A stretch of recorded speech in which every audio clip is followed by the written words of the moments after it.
Group సంస్థల అధిపతి media mogul Ramoji Rao ఇక లేరు. వయసు సంబంధిత అనారోగ్యంతో ఆయన తెల్లవారుజామున కన్నుమూశారు. రామోజీరావు మృతిపై దేశవ్యాప్తంగా సినీ, రాజకీయ, క్రీడా ప్రముఖులు తమ సంతాపాన్ని వ్యక్తం చేస్తున్నారు. ఇక మార్గదర్శి చిట్ ఫండ్స్ విషయంలో రామోజీరావుతో సుదీర్ఘ న్యాయ పోరాటం చేసిన మాజీ ఎంపీ ఉండవల్లి అరుణ్ కుమార్ కూడా రామోజీ మరణంపై స్పందించారు. రామోజీరావు మృతికి సంతాపం తెలియజేస్తున్నట్లు తెలిపారు. రామోజీరావు దేశవ్యాప్తంగా పేరు తెచ్చుకున్నారన్న ఉండవల్లి అరుణ్ కుమార్ ఏ రంగంలో ప్రవేశించినా సెలబ్రిటీ స్థాయికి ఎదిగారని కొనియాడారు. రామోజీరావు గారి మరణ వార్త బాధాకరం.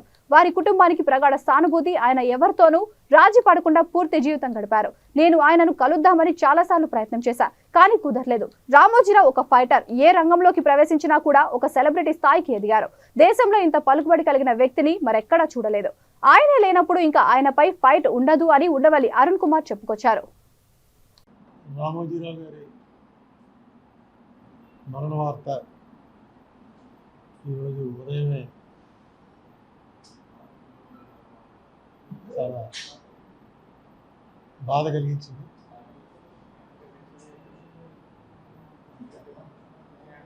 అయితే మన శాస్త్రాల ప్రకారం జాతస్య హి ధ్రువో మృత్యు వాంసాంసి జీర్ణాని యథా విహాయ నవాని గృహాని నరోపరాణి. ఏ రకంగా అయితే జీర్ణ వస్త్రాలని త్యజించి కొత్త బట్టలు వేసుకోవటం ఎలాగో ఈ జన్మ చాలించడం కూడా అలాంటిది. ఆయన పూర్తి జీవితం గడిపారు. ఎవరితో రాజీ పడకుండా ఒక ఫైటర్గానే కాలధర్మం చెందారు. నేను ఆయన్ని కలుద్దామని చాలా ప్రయత్నాలు చేసి కలవలేకపోయాను. అదొకటే నాకు అసంతృప్తి ఉంది. కానీ ఆయన ఏ రంగంలో ప్రవేశించిన ఆ రంగంలో ఒక సెలబ్రిటీ స్థాయికి ఎదగలిగారు.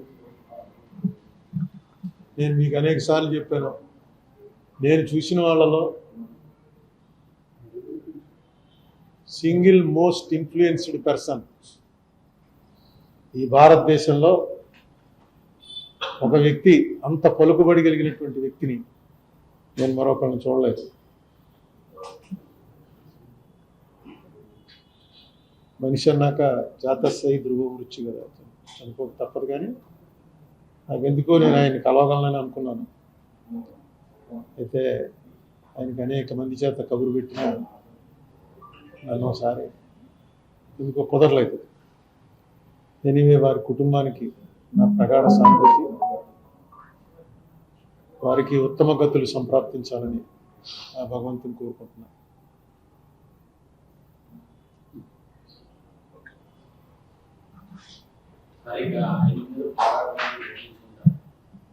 ఆయన లేకపోతే ఆయన మీద పోరాటం.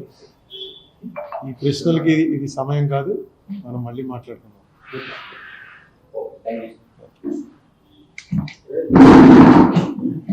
you.